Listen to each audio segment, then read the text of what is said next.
Hello, everybody.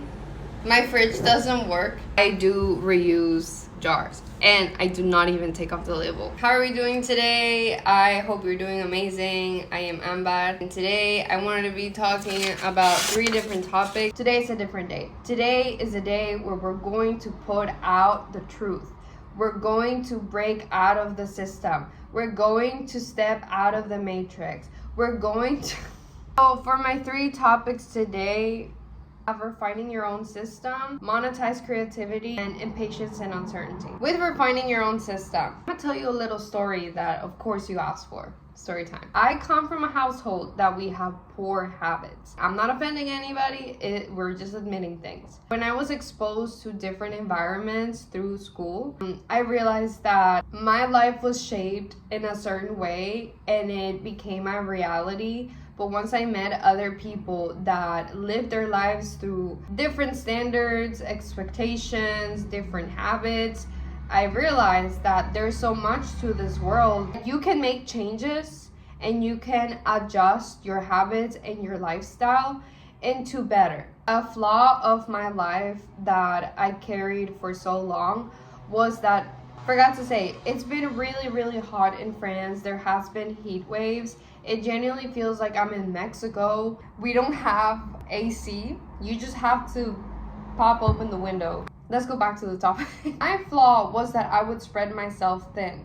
I was described to this like hustle lifestyle. So you have like crazy amount of jobs. You're always working like Monday through Monday. And do you think it's gonna pay off because you're working harder? Guess what? It doesn't pay off. What's gonna happen? You're just gonna burn out. You're gonna get to a point where I'd be like, I literally have done like a million things and nothing comes to a result or nothing gives me quality, because right now I have so much quantity in my life and I think it's going to bring something, but it actually doesn't. Close this window. My experience in the United States, especially as an adult, I had to pay an insane amount of things. Insurance, after this bill, after the other bill, and mind you, I'm not someone that loves to go shopping or be spending like crazy. It's just like necessities that you have to have to be able to live in that country. When I moved to Europe, it was way different. I felt like there was more help from the country. So in a way, you are making more money, but at the same time, you're paying so much that like barely a penny stays in your pocket. I moved out of the United States when I was like 20, how old was I? But I like mentally, I was already dissociated by 19. In Europe, I was asked, what is it that you like to do? I think in French culture is very common. They love to ask questions. I'd be a little bit invasive sometimes because the questions are so deep that answering feels a little bit vulnerable. And my answer to this was dance. It has always been dance. France, the country, was kind of like, all right, well then dance. I took advantage of my resources while being in Europe because to pursue this artistic careers of yours. This is when I learned how important it is to have quality over quantity. I had to basically quit all of the other shit that did no longer serve me. I also had to like outgrow this mentality thinking that the more I do, the better. Because again, if you're just spreading yourself thin, doing a bunch of different side gigs at the same time, you don't really have like a system, you don't have a goal, for instance, then you really will just find yourself running in circles.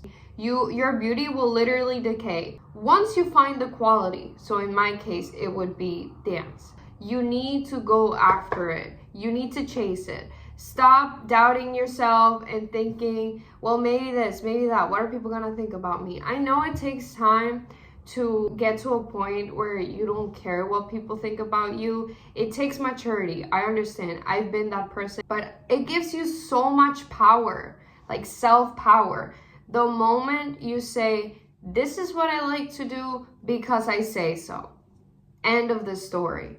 The absurdity of life too. Life is too fucking short. I was 15 like last year, and this year I'm already in my 20s. Like, it's insane. Really understand that you only live once. You only live once. It's not about an income. It's not about status. It's about self-fulfillment. And once you respect that self-fulfillment, you will start finding quality in your life. And then you start doing dance, and then you're choreographing, and then you're teaching, and then you're meeting with other artists, and then you have your support system. You are in the industry you like to be in. That brings you quality because every day becomes so exciting. And I know it's a risk to jump onto the unknown, but promise, you have to trust yourself. You have to trust yourself. Point number 2, monetize creativity. You know, like social media is how people connect nowadays. I came across like video editing and I really enjoy it, right?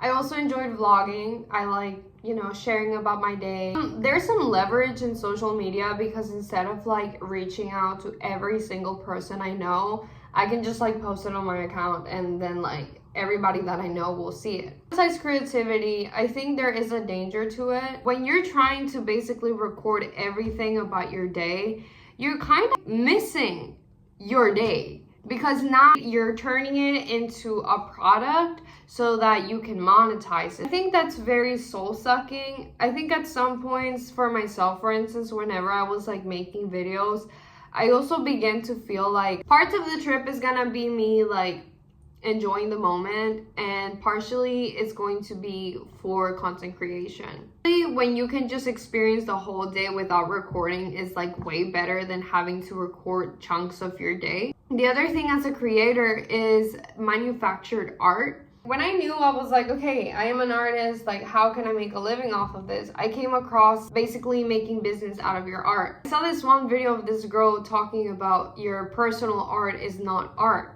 And so I thought, what exactly are you selling if it's not personal? Because it cannot be art. And this is when I came across that topic that me and my friend were talking about. Manufactured art, you're creating a product. But art, a lot of the times, it's not even a product. If you want to put a price tag on it, that's a choice. But the piece of art, no, it's usually something created for the sake of art. When you combine a business with art, well, business is gonna work well if you're trying to sell something that you can market it well. Creativity is something. My last one is patience and uncertainty. So I'm gonna put myself as an example again. I also have like allergies and my nose is like super itchy. Usually you're told be early to things, don't be late to things, because being late is a really bad habit. And you know what happened to me? I became the person that is like extra early to things.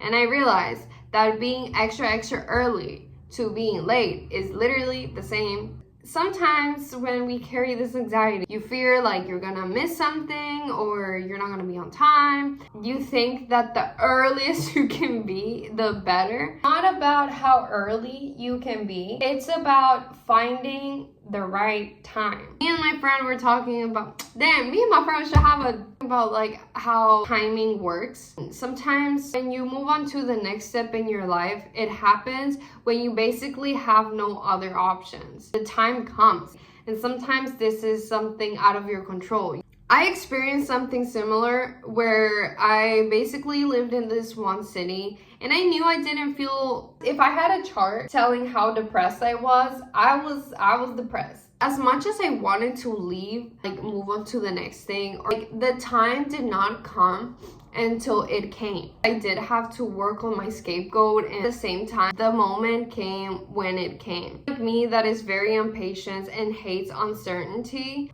word of advice. In the adult world, you're going to experience a lot of uncertainty, like a lot. You need to allow yourself to wait. If you're in a moment where you don't know what to do, this one scene in Parasite, there's this flooding in the house and the girl is just like sitting on the toilet. She can't control the water. You know, the water is like flooding the whole fucking house. So she just sits on the toilet and she smokes a cigarette.